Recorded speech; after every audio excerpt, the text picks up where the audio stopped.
नमस्कार, स्वागत है आपका स्ट्रेट टॉक में। मेरा नाम है नेहा शुक्ला। आप सभी दर्शकों के कुशल मंगल और स्वास्थ्य की कामना करते हुए चलिए शुरू करते हैं हमारी आज की स्ट्रेट टॉक।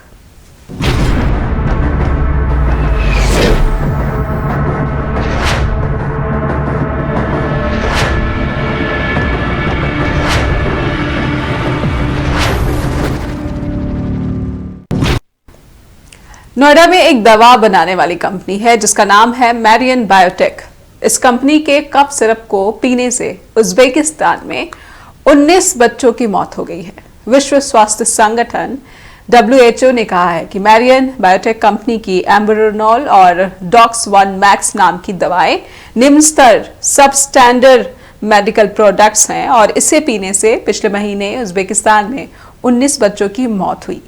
ये दवाएं अंतर्राष्ट्रीय स्तर के मापदंडों पर खरी नहीं उतरती हैं। एक मेडिकल अलर्ट जारी करते हुए WHO विश्व स्वास्थ्य संगठन ने कहा है कि मैरियन बायोटेक ने WHO की सेफ्टी और क्वालिटी स्तर पर दवाओं की गारंटी को लेकर भी कोई दस्तावेज उपलब्ध नहीं कराए हैं, जबकि भारत सरकार और कंपनी का इस विवाद पर कहना है कि जांच चल रही है। भारत सरकार ने कंपनी का लाइसेंस भी रद्द कर दिया है। आइए आपको दिखाते हैं भारत सरकार की प्रतिक्रिया, फिर कंपनी मैरियन बायोटेक की ओर से क्या कहा गया है, ये भी देख लेते हैं। The Uzbek authorities are investigating this case, including whether there's a possible link with a cough syrup allegedly manufactured in India.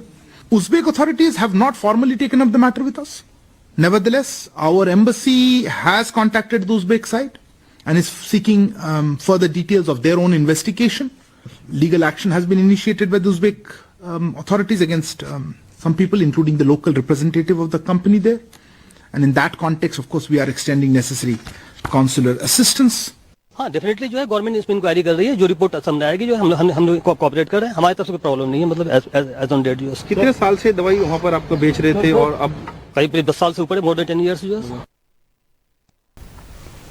केंद्रीय स्वास्थ्य मंत्री मनसुख मांडविया ने भी कहा है कि मैरियन बायोटेक द्वारा निर्मित खांसी की दवा डॉक 1 मैक्स से उज्बेकिस्तान में कथित तौर पर बच्चों की मौत के मद्देनजर कंपनी की नोएडा इकाई में सभी उत्पादन यानी कि प्रोडक्शन रिलेटेड एक्टिविटीज रोक दी गई हैं। उज्बेकिस्तान में इस मामले में 4 लोगों को गिरफ्तार भी किया गया है। हिरासत में लिए गए 4 लोगों में से 2 scientific centre for standardisation of medicine के वरिष्ठ कर्मचारी हैं, जिन्होंने डॉक 1 मैक्स कफ सिरप के लिए उचित परीक्षण प्रक्रियाओं को दरकिनार कर दिया था, जबकि बाकी 2 कुरा मैक्स मेडिकल कंपनी के अधिकारी थे जिसने मैरियन बायोटेक दवाओं का आयात कराया था। इससे पहले उज्बेकिस्तान के स्वास्थ्य मंत्रालय ने भी आरोप लगाया था कि बच्चों की मौत डॉक 1 मैक्स दवा पीने से ही हुई है।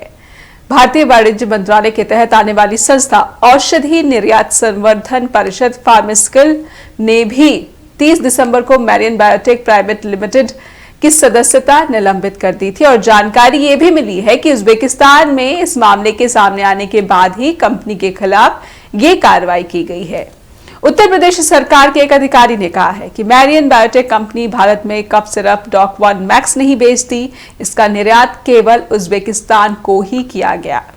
मैरियन बायोटेक के पास निर्यात के मकसद से डॉक 1 मैक्स सिरप और गोलियां बनाने का उत्तर प्रदेश औषधि नियंत्रक का लाइसेंस है। तो ये पूरा मामला कि आखिर क्यों भारत में बनने वाली और गरीब देशों को निर्यात की जाने वाली दवाएं WHO की तरफ से भी सब स्टैंडर्ड कही जा रही हैं। क्या भारत में दवा के नाम पर मौत का कारोबार फल फूल रहा है? क्या नियामक संस्थाएं रेगुलर चेक्स नहीं रख पा रही है, इसमें फेल हो जा रही हैं, या कहीं ना कहीं करप्शन या फिर हो सकता है कि साजिश भी इन मामलों को हवा दे रहा है? समझेंगे हमारे आज के विशेष पैनल से, विशेष मेहमानों से। दर्शकों से अनुरोध है कि आपका इस विषय पर, भारत की फार्मास्यूटिकल इंडस्ट्री के विषय पर क्या कहना है, किस तरह से क्या सब स्टैंडर्ड दवाओं के जो मामले सामने आ रहे हैं ये कोई साजिश है या फिर विभिन्न पैमानों पर जो चेकिंग होनी चाहिए वो यहाँ पर लापरवाही बरती जा रही है, जिस वजह से गाम्बिया और अब उज्बेकिस्तान में 20 बच्चों की मौत हो गई है। आइए जो पैनल पर मौजूद है हमारे आज के गेस्ट, उनका इंट्रोडक्शन करा देते हैं आपसे। तो हमारे साथ आज जुड़ चुके हैं डॉक्टर हिमांशु कौशिक हैं, जो कि नेशनल हेल्थ मिशन के एक सीनियर ऑफिशियल है। बहुत बहुत स्वागत है डॉक्टर हिमांशु आपका स्ट्रेट टॉक में।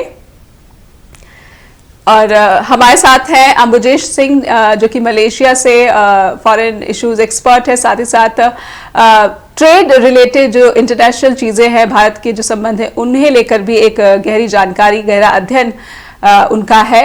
बहुत बहुत स्वागत है अंबुजेश जी स्ट्रेट टॉक में जी। और हमारे साथ जुड़ चुके हैं पहली बार वैभव महेश्वरी हैं जो कि उत्तर प्रदेश आम आदमी पार्टी के प्रवक्ता है। बहुत बहुत स्वागत है आपका वैभव जी। डॉक्टर हिमांशु, आपसे समझने की कोशिश करूंगी कि WHO ने जो मेडिकल अलर्ट यहाँ पर जारी किया है भारत निर्मित दवाओं के प्रति, ये जो स्टैंडर्ड है आखिर निर्यात के लिए एक पैमाना जो भारत की तरफ से भी और अंतर्राष्ट्रीय स्तर पर भी एक होता है, क्या इसको फिर से इसका पालन नहीं किया गया और इसका एक्सपोर्ट हो गया और वहां पर बच्चों को दे दी गई एथिलीन ग्लाइकॉल जो एक सब्सटेंस होता है जो इन कप सिरप में भी पाया गया है। आप किसे कसूरवार मान रहे हैं? पूरे मामले को लेकर आपकी प्रतिक्रिया क्या है? जी अगर मैं बात करूं मैडम कि एथिलीन ग्लाइकोल जो है ये अभी पीछे जो एक हुआ है, हादसा हुआ है, 19 बच्चों की उसमें डेथ हुई है उज्बेकिस्तान में। जी जी। तो कप सिरप से ये डेथ हुई है और इसके लिए मतलब डिफरेंट आप कह सकते हैं कि डिफरेंट तर्क दिए जा रहे हैं कि ओवरडोज से हुई है या बिना प्रिस्क्रिप्शन के दे दी गई है जी। मतलब अलग अलग हुआ और इसमें इंडियन गवर्नमेंट में अभी जो ऑफिशियल्स थे उन्होंने स्टेटमेंट भी दी थी कि उज्बेकिस्तान की तरफ से ये मामला नहीं उठाया गया था, लेकिन खुद हमने संज्ञान में लिया है इस चीज को और हम खुद एक्शन मोड में इस चीज में आए हैं। तो अगर ऐसा कुछ है तो उसके लिए मैं उनको धन्यवाद भी करना चाहूंगा कि आप खुद एक्शन मोड में आए हैं और खुद आपने एक्शन लेना शुरू किया है, क्योंकि इन चीजों पे एक्शन लेना बहुत जरूरी है। ऐसा पहली बार नहीं हुआ है, आज से पहले भी अगर हम बात करें पिछले एक साल में इंडिया में और इंडिया के बाहर ऐसे कई मामले सामने आ चुके हैं। गाम्बिया में 70 बच्चों की डेथ हुई थी तो उसमें भी ऐसा ही केस था, कप सिरप की वजह से हुई थी वो भी। इससे पहले इंडिया में हमारे यहाँ डेथ हुई थी अलग अलग स्टेट्स में, वो भी कहीं ना कहीं कप सिरप का ही मामला था। तो अगर हम बात करें रेगुलेटरी जो बॉडी है हमारी, तो रेगुलेटरी बॉडी कहीं ना कहीं तो उसमें चूक हो रही है। डॉक्टर हिमांशु, क्योंकि कुछ ही मुझे लगता है बहुत ज्यादा 1.5-2 महीने से ज्यादा का वक्त नहीं हुआ जबकि गाम्बिया में 70 से ज्यादा बच्चों की मौत हो गई थी। उसके बाद बहुत शोर शराबा हुआ और अंतर्राष्ट्रीय बाजार से इन दवाओं को, जो कि सोनीपत में मेडन फार्मास्यूटिकल है, उसकी दवाओं को हटाने की बात भी कही गई। और हालांकि भारत की तरफ से जो जांच हुई है उसमें कंपनी को क्लीन चिट दे दी गई। तो कहीं ना कहीं क्या ऐसा लगता है कि इन कंपनी के खिलाफ जिस तरह की कार्रवाई होनी चाहिए थी, वो जब कार्रवाई नहीं होती है तब उज्बेकिस्तान जैसे मामले सामने आते हैं? जी बिल्कुल श्योर। अगर बात करें तो ऐसा भी लगता है, क्योंकि ये जो कप सिरप्स हैं उसमें इथाइलिन ग्लाइकोल नाम का जो प्रोडक्ट है, इथाइलिन ग्लाइकोल और इथाइलिन ग्लाइकोल, ये मिले थे कहीं ना कहीं और ये बैंड हैं, आप यूज नहीं कर सकते हैं क्योंकि ये कहीं ना कहीं डेथ कॉजिंग एजेंट्स हैं और विद इन 8 to 24 आवर्स ये अपना जो एक रंग है वो शो करते हैं और कहीं ना कहीं बॉडी पे इफेक्ट शो करते हैं और विद इन 8 to 24 आवर्स के एडवर्स इफेक्ट्स जो है वो कहीं ना कहीं शो होने शुरू हो जाते हैं। और कंपनीज क्या करती हैं, सस्ता होने की वजह से ग्लिसरीन की जगह और दूसरे प्रोडक्ट की जगह कई बार इनका यूज कर लेती हैं। ये कहीं ना कहीं ये सस्ता होता है, ये आपने एक बड़ी बात कही डॉक्टर हिमांशु, ये सस्ता होता है। लेकिन एक बात मैं ये भी समझना चाहूंगी कि क्वांटिटी को लेकर कि प्रिस्क्राइब्ड मात्रा से ज्यादा दवा दे दी गई बच्चों को, तो ये भी एक बड़ी वजह रही कि उनकी मौत हो गई। तो ये क्वांटिटी ओवर द काउंटर पे जो ये दवाएं मिलती हैं, जो जेनरिक दवाएं होती हैं, क्वांटिटी क्या इतनी घातक हो गई कि बच्चों की मौत हो गई? देखिए मैं आपको बात करूं, अगर जैसा कहा जा रहा है उज्बेकिस्तान में जो क्वांटिटी है कि बच्चों को ओवरडोज दी गई और ओवरडोज की वजह से ही डेथ हुई और गाम्बिया में भी ओवरडोज की वजह से ही डेथ हुई, तो ये आप एक बोल सकते हैं कि जिस आदमी को सब कुछ दिख रहा है उसके आंखों पे पट्टी बांधते हैं तो ऐसा नहीं चलता है कि वो पट्टी बांध के वो सुन नहीं पाएगा या उसको समझ नहीं आएगा क्या चल रहा है। आप 70 बच्चों की डेथ्स को सिर्फ ये बोल के डिस्क्राइब नहीं कर सकते कि ओवरडोज की वजह से हुई है, क्योंकि 70 अगर बच्चे हैं तो उसमें 2-4 बच्चे होते, 6 बच्चे होते तो हम मान जाते कि ओवरडोज की वजह से हुआ है। लेकिन हर आदमी अपने बच्चे को ओवरडोज मेडिसिन की नहीं देगा। हाँ, डॉक्टर ने अगर प्रेस्क्राइब की है तो एटलीस्ट डॉक्टर को ये पता होना चाहिए कि डोज क्या रही है, तो वहां हम गलती मान सकते हैं कि ओवरडोज की वजह से डेथ्स हो सकती है। अगर आप ये बोले कि डॉक्टर की प्रेस्क्रिप्शन के बाद भी ओवरडोज की वजह से डेथ्स हुई है, तो कोई भी डॉक्टर ऐसा नहीं होता जिसको डोज नहीं पता है। जी, और ये जो जेनरिक दवाएं होती हैं इनमें इस तरह के जो सब्सटेंस है शायद इसका मिश्रण नहीं होना चाहिए, ताकि इन जेनरिक दवाओं को लेकर जो पेरेंट्स है या फिर जो आम उपभोक्ता है उसको इतनी अवेयरनेस नहीं होती कि वो कितनी मात्रा का इस्तेमाल करे। हालांकि सब जो इस तरह की दवा इस्तेमाल करते हैं वो कहीं ना कहीं मात्रा को लेकर उनको एक अंदाजा रहता है। भारत में भी ये जो प्रचलन है वो काफी दिखता है। एक छोटे से ब्रेक के लिए रुकेंगे और अंबुजेश जी भी हमारे साथ बने हुए हैं और वैभव जी भी बने हुए हैं, उनसे भी समझेंगे कि आखिर ये मामला जो उज्बेकिस्तान में सामने आया है, क्यों भारत में बनने वाली दवाओं को लेकर एक इस तरह का माहौल देखने को मिल रहा है कि दवाएं यहाँ पर निम्न स्तर की होती हैं। WHO ने कुछ ही समय के भीतर ये दूसरी बार अलर्ट दिया है भारत निर्मित दवाओं को लेकर। एक छोटे से ब्रेक के लिए रुकते हैं। दर्शकों से अनुरोध है कि कृपया स्ट्रेट टॉक से जुड़िए और भारत में निर्मित दवाओं के बारे में जिस तरह की बात यहाँ पर देखने को मिल रही है या विवाद जो देखने को मिल रहा है उसके बारे में आपका क्या कहना है, कि कुछ राय है, सुझाव भी है, तो आपका बहुत बहुत स्वागत है। छोटे से ब्रेक के बाद मिलते हैं। तो उज्बेकिस्तान में 19 बच्चों की मौत हो गई है और कहा जा रहा है कि भारत निर्मित कफ सिरप पीने से ही इन बच्चों की मौत हुई है। पूरा मामला जांच का विषय है, क्योंकि भारत में भी सरकार इस मामले में एक ज्वाइंट इंक्वायरी कर रही है, जो कि उत्तर प्रदेश और सेंट्रल ड्रग कंट्रोलर बॉडी ये दोनों मिलकर जांच कर रही हैं। और कंपनी का जो कि नोएडा स्थित कंपनी है उनका जो लाइसेंस है वो भी अभी रद्द कर दिया गया है, जांच चल रही है। हमारे साथ जो विशेष पैनल बना हुआ है, आइए उनसे बातचीत करके ये समझते हैं कि आखिर भारत में बनने वाली इन दवाओं को लेकर विवाद या फिर निम्न स्तर की ये दवाएं हैं, इस तरह की क्यों बात बार बार सामने आ रही है। हमारे साथ अंबुजेश जी हैं, मलेशिया से जुड़े हुए हैं। अंबुजेश जी, आपने सुना डॉक्टर हिमांशु की बात की 70 मौत गाम्बिया में और कुछ ही समय में उज्बेकिस्तान में 20 मौतें कहीं ना कहीं एक गंभीर लापरवाही का इशारा करती हैं। अंबुजेश जी, आप इसे किस तरह से देख रहे हैं? आप, क्योंकि अंतर्राष्ट्रीय स्तर पर जो भारतीय कारोबार है विभिन्न देशों के साथ, इसके बारे में भी आपका एक गहरा अध्ययन है। नमस्कार एवरीवन। मैंने डॉक्टर साहब को सुना है, डॉक्टर साहब is very correct in his views जी।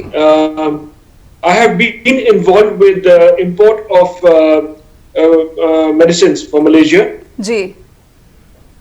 और जो स्टैंडर्ड प्रोसीजर होता है फॉर इंपोर्ट ऑफ मेडिसिन्स जी, if they are importing medicine, any country is importing medicine from any other country जी, that particular drug samples are taken and they are lab tested and then representatives from that country जी, they pay a visit to the manufacturing country, to the factory जी, and see the manufacturing processes. I had been dealing with a company called Vivanza, जी, which is a very reputed company. जी, और हमने भी यही किया, जो standard procedure हमने भी यही किया, and the products I no doubt are very good. अब यहाँ पर दूसरा जो एक व्यू पॉइंट आता है, that sometimes big names they sublet manufacturing to other small companies. जी, जी, अब उसमें देखना है कि जीएमपी इज बीइंग फॉलोड और नॉट। और जैसा डॉक्टर साहब ने कहा कि ओवरडोज, जी, तो every drug that is administered, every packaging जी, हैज डोसेज इंफॉर्मेशन। तो इट इज वेरी अनलाइकली कि ओवरडोज एक को हो सकता है, दो को हो सकता है, चार को हो सकता है, पर 70 लोगों को ओवरडोज होना इज नॉट पॉसिबल। तो ये जो बातें कही है इसको जी, ये बिल्कुल ही नकार रहे हैं आपकी। ओवरडोज तो मौत की वजह नहीं हो सकती। जी जी, और आपने जिस तरह से कहा कि हर देश जो कि दवाओं का आयात कराता है वो पहले मैन्युफैक्चरिंग कंट्री में जाकर वहां पर प्रोसीजर देखता है कि किस तरह से दवाएं मिलती है, उसको एक तरह से हरी झंडी दी जाती है उस बॉडी की तरफ से, तब जाकर किसी देश में ये आयात कराया जाता है। लेकिन हो सकता है क्या ये मलेशिया के साथ हो या दूसरे देश हैं जैसे गाम्बिया जैसे देश हैं या फिर उज्बेकिस्तान है, वहां पर इस तरह का कोई मैकेनिज्म या फिर कोई इस तरह की प्रणाली ना हो? क्या इस बात की संभावना है? जी अगर वहां पर नहीं भी है, a certification called GMP is issued by an international body ji and it is FDA certified also. तो अब डॉक्टर साहब इस पर कुछ रोशनी डालना चाहें तो he is more knowledgeable on this. I am waiting for his input. बिल्कुल, मैं चाहूंगी कि डॉक्टर हिमांशु इस बात पर अपनी बात रखें, यहाँ पर अपनी प्रतिक्रिया दें, लेकिन उससे पहले मैं चाहती हूँ कि वैभव जी, जहाँ पर ये कंपनी बन रही है उत्तर प्रदेश के नोएडा, ये कंपनी जहाँ से दवाओं का निर्माण करती है, उनकी मैन्युफैक्चरिंग करती है, उनके लाइसेंस तो अभी फौरी तौर पर रद्द कर दिया गया है, लेकिन जैसा कि आपने मैरियन बायोटेक के रिप्रेजेंटेटिव थे, लीगल रिप्रेजेंटेटिव, उनका कहना है कि 10 सालों से वो दवाओं का निर्माण करे और वहाँ पर भेजी भी जा रही है उज़्बेकिस्तान में, और पहला ये ऐसा वाकया सामने आया है। तो कहीं ना कहीं जो गड़बड़ी हुई है वो बड़ी लापरवाही नहीं है, लेकिन जांच का विषय है और वो जांच में पूरी तरह से सहयोग कर रहे हैं। आपका क्या कहना है वैभव जी? क्या जिस तरह से सोनीपत में जांच में कई सारी खामियां नजर आई थी कि जिस सब्सटेंस की हम बात कर रहे थे कि वो बाद में खरीदी गई और कागजों में पहले उसकी खरीद की जो है तैयार कर दिया गया कि ये पहले खरीदी गई है, काफी ज्यादा ऊपर नीचे जो है डॉक्यूमेंट्स वो नजर आए थे। नोएडा में ये जो कंपनी है, इसके बारे में आपके पास क्या इंफॉर्मेशन है? जी बहुत बहुत धन्यवाद नियम जी। मुझे इसमें दिखाई पड़ता है, जो प्राइमा फेसी दिखाई पड़ रहा है वो ये कि इसमें 2 लेवल पर तो बहुत बड़ा करप्शन है। नंबर 1, हमारे यहाँ इंडिया में दवाओं के बनने से लेकर एक्सपोर्ट होने तक की जो प्रोसेस है उसके अंदर कहीं ना कहीं लूपहोल है, और मुझे ऐसा लगता नहीं है कि वो लूपहोल्स ऑन पेपर होंगे, बिकॉज पेपर पर जिन्होंने भी एक्सपर्ट्स ने प्रोसीजर्स बनाए होंगे और उनके बीच में जो चेक्स लगाए होंगे वो अच्छे होंगे, उनके अंदर मुझे लगता नहीं कि कोई लूपहोल मिलेगा। लेकिन करप्शन की वजह से ये कॉम्प्रोमाइज होते हैं, और करप्शन हर लेवल पर आजकल है और यूपी में बहुत ज्यादा करप्शन है। तो अगर इस घटना की जांच ठीक तरीके से हो जाए, सीबीआई जैसी एजेंसी से हो जाए, तो ये पता चल जाएगा कि किस किस लेवल पर ये करप्शन की वजह से ये किस तरह का केमिकल वहां पहुंचा दवाओं के अंदर। और दूसरा लेवल पे करप्शन जिस कंट्री में ये कंज्यूम हुआ वहां पर भी है, क्योंकि वहां भी क्या ड्रग वहां पहुंचता है उसको वो प्रॉपरली चेक नहीं कर पाते, या उनके सिस्टम से वो निकल कर कंज्यूमर तक पहुंच जाता है। और कंज्यूमर के रूप में बड़ा ही अफसोस है कि इतने सारे बच्चे जो हैं उनको ये सफर कर गए और बहुत सारे बच्चों की डेथ हो गई, कितने बच्चों की हालत खराब भी होगी, तब खराब होगी। तो मतलब ये काफी टाइम से चल रहा था और अचानक एक बड़ी घटना हो गई, तब जाके सिस्टम की और मीडिया की और तमाम लोगों की अचानक आंख खुलती है और पता चलता है कि इसमें कुछ होना जरूरी है। लेकिन ये केस सिर्फ एक एग्जाम्पल हो सकता है, और ऐसा बहुत सारा ड्रग, आए दिन छापेमारियां होती हैं, आए दिन ड्रग्स पकड़े जाते हैं दवाओं के जो नकली होते हैं या सब स्टैंडर्ड होते हैं, और वो कंज्यूमर तक धड़ल्ले से पहुंच रहे हैं। तो कुल मिला के ये है कि सिस्टम कहीं ना कहीं इसका पार्ट जो है वो बेनिफिशियरी है इन ड्रग्स के जरिए होने वाली इनकम का। तो ये सब स्टैंडर्ड क्वालिटी बनाएंगे, मार्केट में बेचेंगे, और उससे जो पैसा आएगा उससे करप्शन को पाला पोसा जाता है। तो सबसे पहले वो चेक लगाने की जरूरत है। सेंट्रल एजेंसी से लेकर जो स्टेट एजेंसी है इनके बीच में शानदार कोऑर्डिनेशन होना चाहिए। सबसे पहली बात तो ये कि पॉलिटिकल विल पावर होनी चाहिए, और इनको जो टॉप लेवल से शेल्टर प्राप्त है किसी भी लेवल से, क्योंकि शेल्टर की बिना ही नहीं चलती जी। कहीं ना कहीं किसी लेवल पे, टॉप लेवल पे शेल्टर है, उनको पता है कि कार्रवाई नहीं होगी। अब जैसे कि किसी कंपनी के, हमारे कंट्री के किसी कंपनी के ड्रग से बच्चों की मौत हो जाती है विदेश में या फिर किसी देश में ही, तो आज उस कंपनी के मालिक से सिर्फ पूछताछ हो रही है, पेपर्स मांगे जा रहे हैं। प्राइमा फेसी सबसे पहले तुमको अरेस्ट करना है। आप अरेस्ट करके ठीक तरह से पूछताछ करेंगे तो सामने निकल के चीजें आने लग जाएंगी, और अरेस्ट खाली इस कंपनी के मालिकों को नहीं करना चाहिए। सबसे पहले उन ड्रग इंस्पेक्टर्स से लेकर वो पूरा मैकेनिज्म जो इनको लाइसेंस अवेलेबल कराता है और वो लाइसेंस कंटिन्यू रखता है, और जो भी इनको जो कंसर्न परमिशन देता है उस पूरे सिस्टम को जवाबदेह बना के जब तक कार्रवाई नहीं करेंगे और तमाम दवा कंपनियों के जो प्रोडक्ट है उनको रिव्यू नहीं करेंगे, तब तक इसमें मुझे नहीं लगता कि ऐसी घटनाओं पर रोक लगाई जा सकती है। ये तो एक घटना है कि जिसमें बच्चों की डेथ हो गई तो सामने आ गया।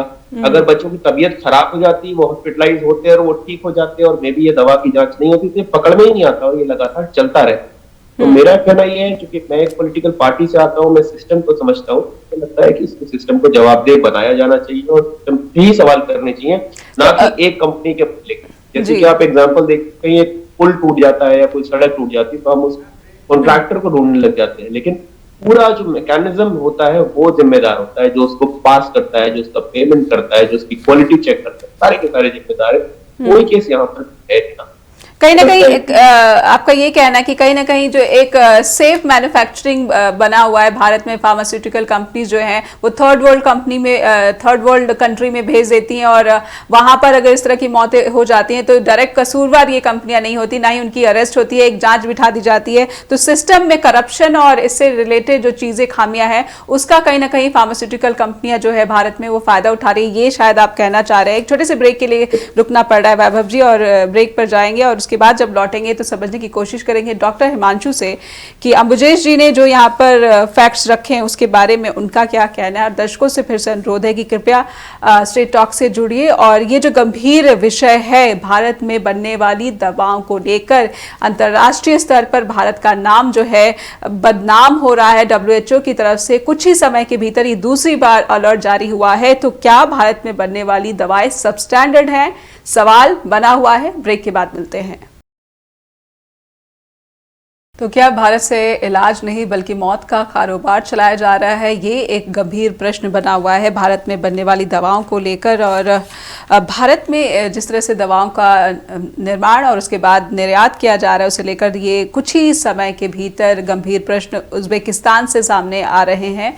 हमारे साथ एक विशेष पैनल बना हुआ है, आइए उनसे और भी इस विषय पर समझने की कोशिश करते हैं। डॉक्टर हिमांशु, आपने अंबुजेश जी की बात सुनी कि कहीं ना कहीं जो मापदंड है वो पहले से ही तय किए गए और इन मापदंडों का जो है नहीं किया जाता, पालन नहीं किया जाता, तब जाकर इस तरह की घटनाएं जो है वो सामने आती है। तो जो फॉल्टी है वो सिर्फ भारत की तरफ से ही नजर नहीं आते बल्कि उज़्बेकिस्तान की तरफ से भी नजर आते हैं। आपका क्या कहना है? जी मैम, अंबुजेश जी की मैंने पूरी बात सुनी थी और मैं कहीं ना कहीं उनकी बात से बिल्कुल सहमत हूँ, क्योंकि देखिए ऐसा है, ड्रग मैन्युफैक्चरिंग से लेके उसके सेल परचेज तक का जितना भी रहता है तो उसमें एक प्रॉपर चैनल है और प्रॉपर जो भी परमिशंस वगैरह है वो गवर्नमेंट से ग्रांट की जाती है। हालांकि ड्रग अगर आप बात करें तो केमिस्ट ने अगर बेचना है तो उसके लिए बहुत ज्यादा सख्ताई भी है, बहुत ज्यादा रूल्स भी है, बहुत ज्यादा चीजें हैं कि बहुत ज्यादा एक डॉक्यूमेंटेशन है वो उसको मेंटेन करनी पड़ती है। लेकिन उससे पहले की अगर हम बात करें तो इतना ज्यादा कुछ भी नहीं है। मतलब अगर आपने उसको ड्रग को स्टॉक करना है, कुछ करना है तो उसके लिए आपको लाइसेंस की जरूरत है, लेकिन आपको किसी भी जैसे बैचलर ऑफ फार्मेसी या एम फार्मा किसी भी टाइप की डिग्री की जरूरत नहीं है उसमें, इस केस में। और वैसे ही मैन्युफैक्चरिंग की भी बात करें तो आप हायर करके उन चीजों को रोल को पूरा कर सकते हैं एट अ टाइम। अगर आपका जिसको आपने हायर किया है पर्टिकुलर जो एक ग्रेजुएटेड आदमी है या जिसको आपने हायर किया है वो अगर छोड़ के चला भी जाता है तो आप उसकी जगह दूसरे को यूज कर सकते हैं वहां पे, क्योंकि वहां पे इतना ज्यादा चेक नहीं है। तो ये एक बहुत बड़ा, मैं बोलूंगा कि एक लूप होल रह जाता है बीच में। और सब स्टैंडर्डाइजेशन जो होती है वो यहीं पे एक होती है। आप फार्मा में हैं, आप ड्रग मैन्युफैक्चरिंग कर रहे हैं एट अ टाइम। आजकल कोविड चल रहा था तो नेचुरल सी बात है कि कफ सिरप्स और जो URTI की अपर रेस्पिरेटरी ट्रैक इन्फेक्शन की जो दवाइयां थी, इनकी जो डिमांड थी ऑटोमेटिकली इंक्रीज हो गई थी। जी। तो ऐसे टाइम पे आप नेचुरल है कि आदमी से एक आदमी जिसको 8 घंटे 9 घंटे काम करने का वो है, उससे आप 16 घंटे काम ले रहे हैं।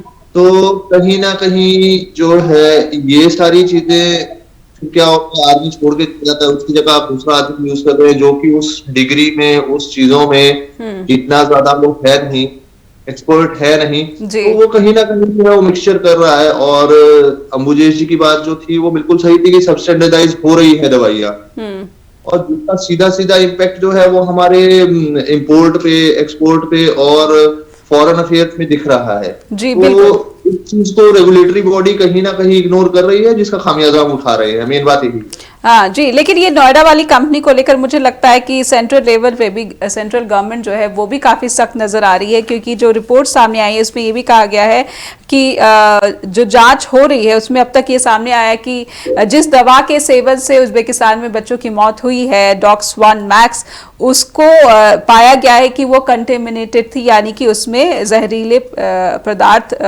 पाए गए हैं।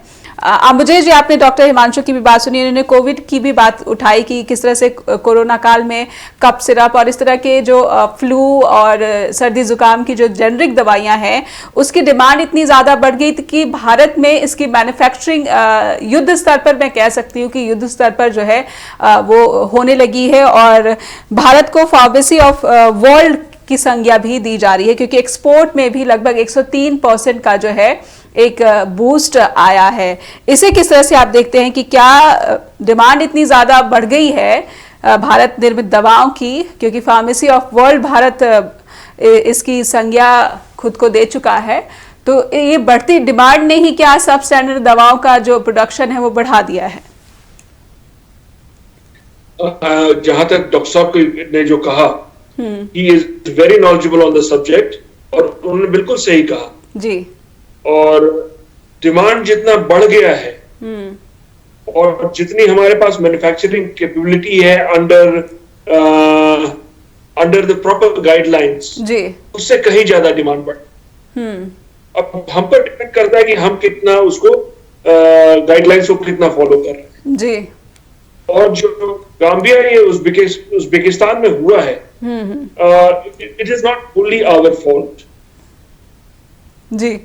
They should also have, like most countries that I know who import medicines, they have a regulatory authority जो ड्रग्स के वैलिडिटी को चेक करते हैं, कंपोजिशन को चेक करते हैं, उसके बाद ही अलाउ करते हैं।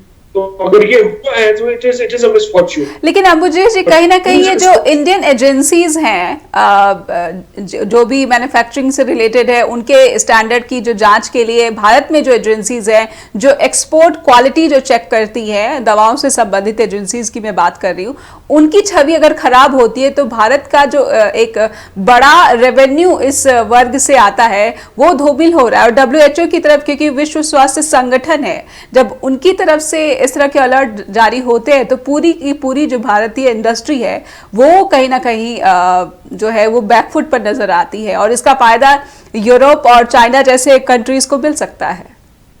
अंबुजे जी, यूरोप को तो ऑलरेडी मिला हुआ है, चाइना जो है it is moving into that sector. जहां तक चाइना का सवाल है, देयर ओन मैन्युफैक्चरिंग, जो उनके अपने मैन्युफैक्चरिंग प्रोसेसेस हैं, they have always been under question जी। तो सबसे वैलिड उसके यूरोप के बाद यूएस एंड यूरोप और अमेरिका के बाद हम ही हैं। और अगर हमारे यहाँ इस तरह की बात हो रही है तो एक हाउस चेक बहुत जरूरी है। जी। डॉक्टर साहब able to give a better, doctor साहब और जो हमारे मिनिस्टर हैं वो they will be able to give a better idea on that.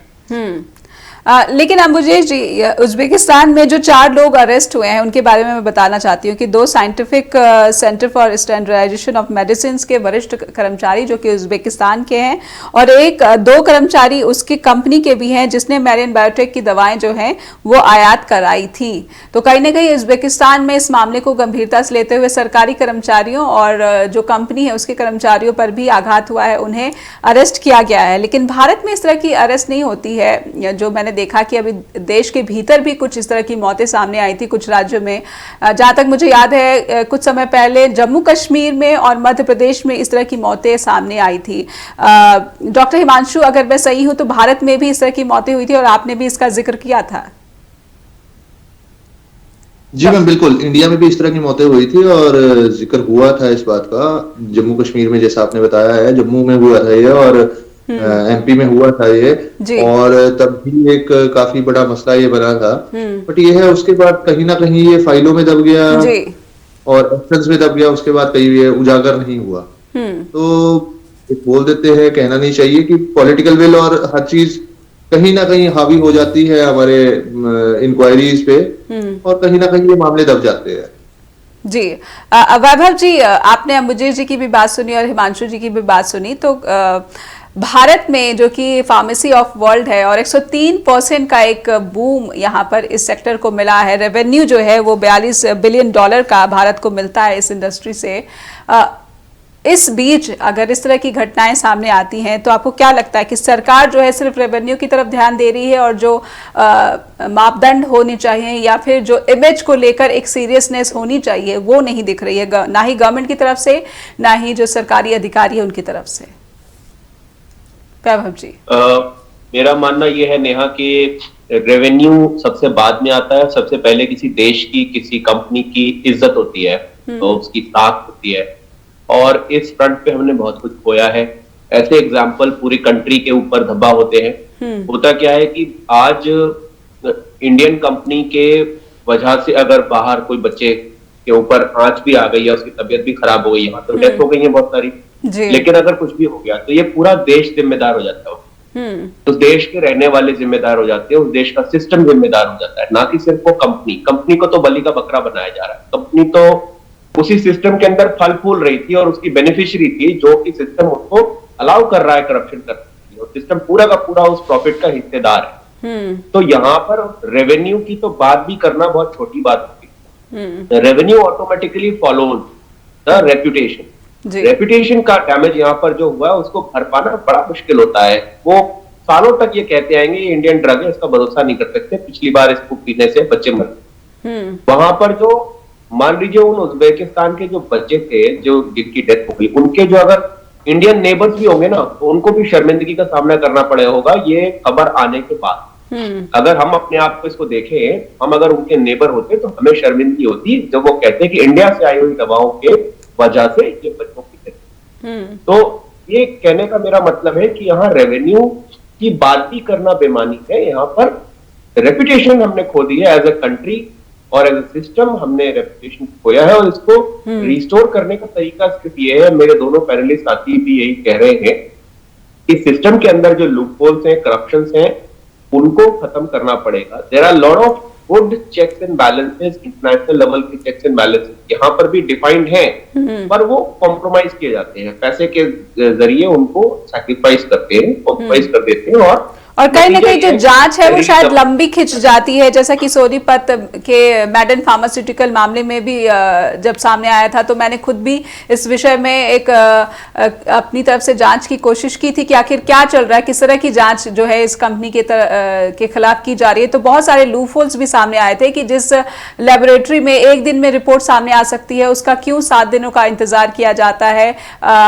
तो कहीं ना कहीं जांच को लंबा खींचने की कोशिश, कवायद सरकारी अधिकारियों की तरफ से भी की जाती है और मामला रफा दफा करने की एक कोशिश जो है वो ज्यादा नजर आती है। वैभव जी बात पूरी कीजिए, फिर एक ब्रेक पर जाएंगे। जी, मेरा कहना ये है नेहा कि यहाँ सिस्टम थोड़ा ऐसा बन गया है कि जांच को पूरी करने वाले अधिकारी को फायदा कम है, उसको प्रमोशन या उसका नाम कम होता है, लेकिन जांच को लटकाने से उसको इमीडिएट बेनिफिट होता है, उसको इमीडिएटली पैसे मिल सकते हैं, उसको तरह तरह के और लालच दिए जा सकते हैं, वो बहुत चीजें बेनिफिट ले सकता है चीजों को लटकाने से।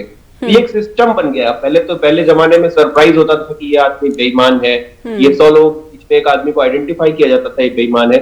आज 100 के बीच में एक आदमी को कहा जाता है कि ये वाला बेईमान नहीं है या ये कम बेईमान है। तो ये सिस्टम हमने बना दिया है over the period of time, growth के नाम पर, ग्रोथ और डेवलपमेंट के नाम पर ये बना दिया। आज आइडेंटिफाई करना बड़ा मुश्किल हो गया है कि कौन सिस्टम में ठीक है कौन नहीं है, और ओवरऑल सिस्टम ऐसे लोगों के प्रोटेक्शन के लिए खड़ा होता है, ना कि उनको प्रोसिक्यूट करने के लिए। तो this needs root level change actually जी, और इसमें पॉलिटिकल विल पावर सबसे ज्यादा जिम्मेदार है। जी, पॉलिटिकल विल पावर भी बहुत जिम्मेदार है, क्योंकि अगर आप दुनिया की जो फार्मेसी का रोल प्ले करना चाहते हैं तो कहीं ना कहीं ऐसे मामलों के खिलाफ भारत सरकार की तरफ से भी एक कठोर कार्रवाई की दरकार यहाँ पर जरूर नजर आती है। एक छोटे से ब्रेक के लिए रुकते हैं और ब्रेक से फौरन वापस लौटेंगे।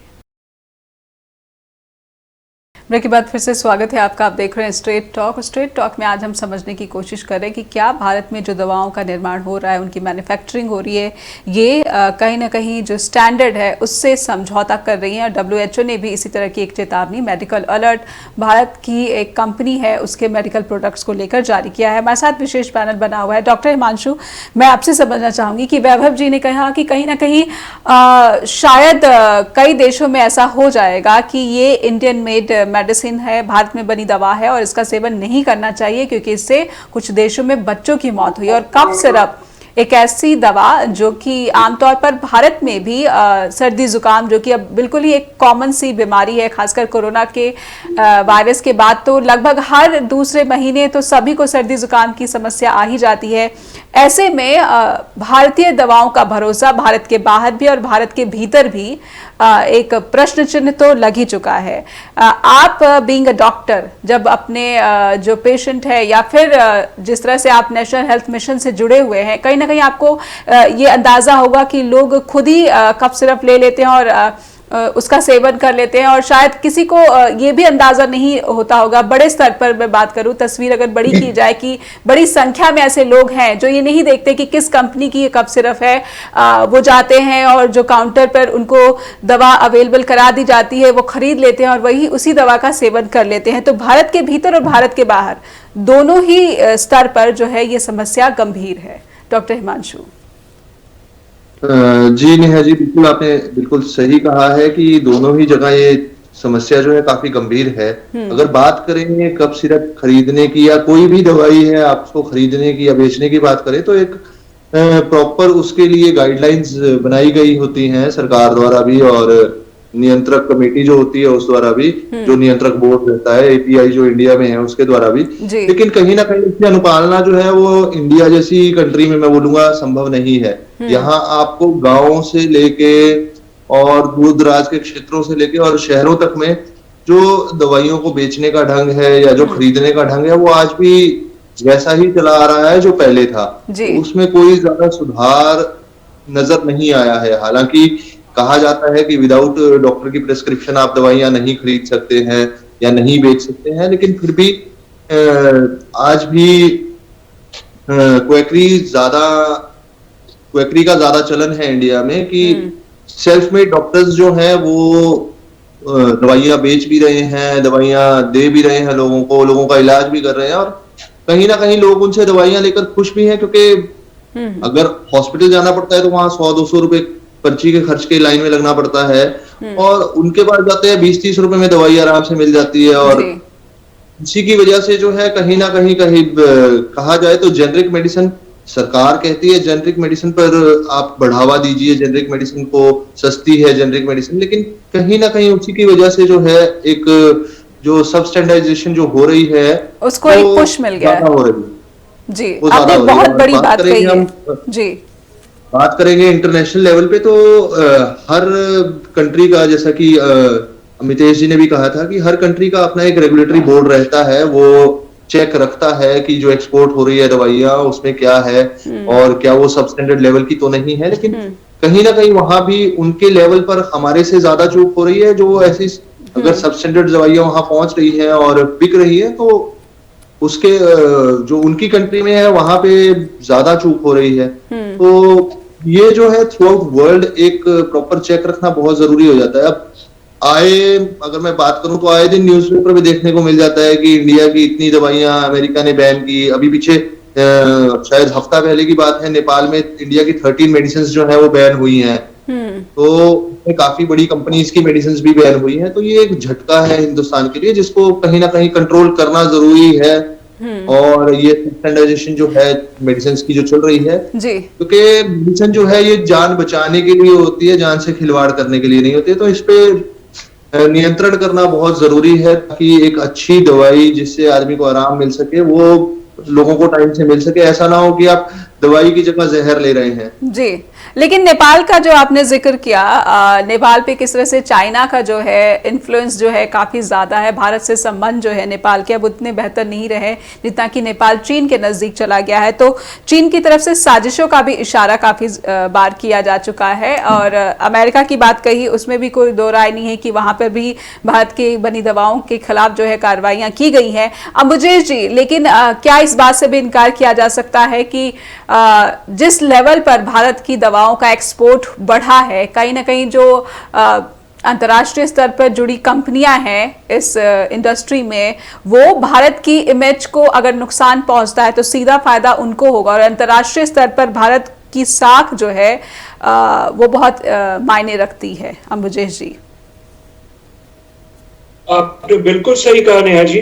जिस तरह से हमारे एक्सपोर्ट्स बढ़ रहे हैं, जिस तरह से हमारी मैन्युफैक्चरिंग बढ़ रही है, जिस तरह से हमारी आयात बढ़ रही है, बहुत सारे लोगों के आंख की किरकिरी होती जा रही है।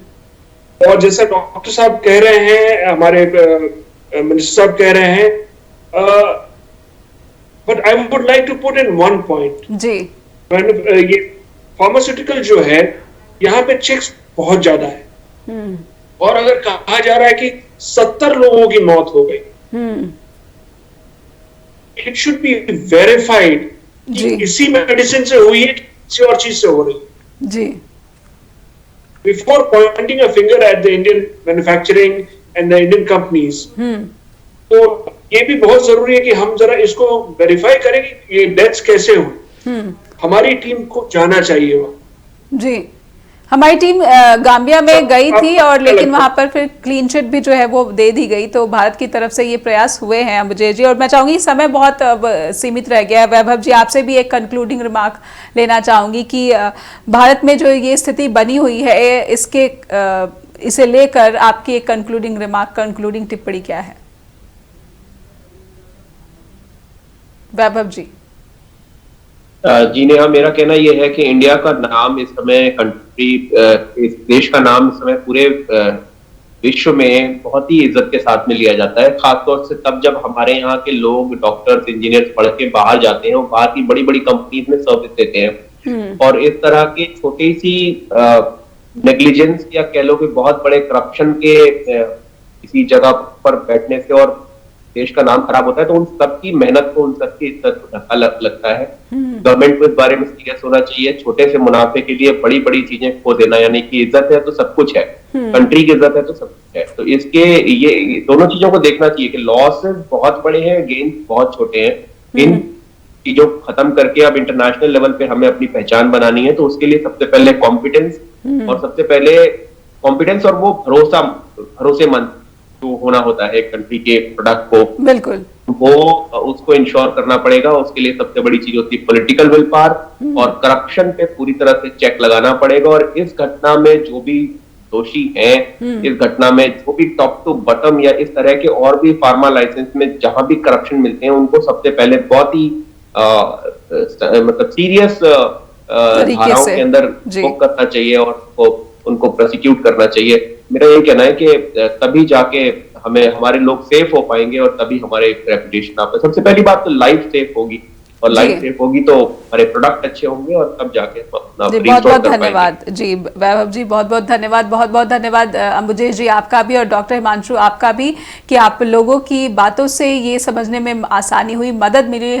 मुझे भी और हमारे दर्शकों को भी, कि किस तरह से भारत निर्मित जो दवाएं हैं उन्हें लेकर एक साख का सवाल बना हुआ है अंतर्राष्ट्रीय स्तर पर। गाम्बिया और उसके बाद उज्बेकिस्तान में 20 बच्चों की मौत ये बताती है कि भारत में जो जेनरिक मेडिसिन की मैन्युफैक्चरिंग है, वो कहीं ना कहीं इससे लापरवाही की जा रही है, उनके स्टैंडर्ड को लेकर लापरवाही की जा रही है। और WHO, विश्व स्वास्थ्य संगठन, ऐसी अंतर्राष्ट्रीय संस्था जब भारत निर्मित दवाओं को लेकर मेडिकल प्रोडक्ट का अलर्ट जारी करती है, तो भारत में इन अधिकारियों और इन कंपनियों के खिलाफ जो है एक गंभीर कार्रवाई जरूर की जानी चाहिए, ताकि अंतर्राष्ट्रीय स्तर पर फार्मेसी ऑफ वर्ल्ड का एक जो टाइटल है वो भारत अगर चाहता है कि उसे मिले, तो इसे लेकर कार्रवाई जरूरी बन जाती है। बहुत बहुत धन्यवाद स्टेट टॉक में बने रहने के लिए। अपना कीमती फीडबैक आप हमें info@justbroadcasting.com पर ईमेल भेजकर देना ना भूलें।